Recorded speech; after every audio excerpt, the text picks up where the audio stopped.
Duha ka mga barangay officials dito sa lungsod sa Dumanjug ug usa ka minoridad nadakpan sa mga pulis sa usa ka Tigbakayan kagahapon. Dumanjug Police porsigido nga pasakaan gyud og kaso ang duha. Si Femari Dumabok sa report. Nasikop sa kapulisan sa Dumanjug Police Station ang duha ka mga konsehal sa Barangay Kandabong.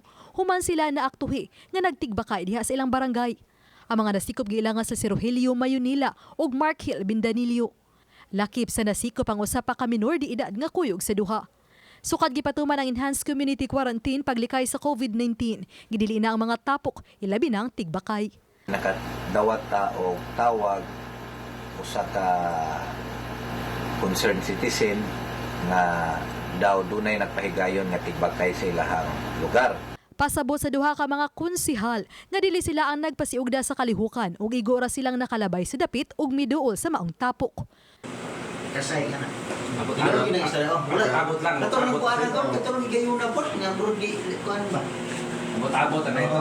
Wala dito sa okasyon. Wala. Sunod na po dito kay ay kadalag manok ba? Sundadan lang, sundadan karon galingon siya na. Matod sa hepe nga pasakaan ang duha og kasong illegal gambling ug kalapasan sa quarantine protocol. Sila na mismo ang nagpahigayon og tigbakay. Sampal kay sa to ang mando sa tong presidente nga ilabi na karon sa krisis. Uban ni Cleofer Lumayag. Ako si Femari Dumabok. Balitang Bisdak.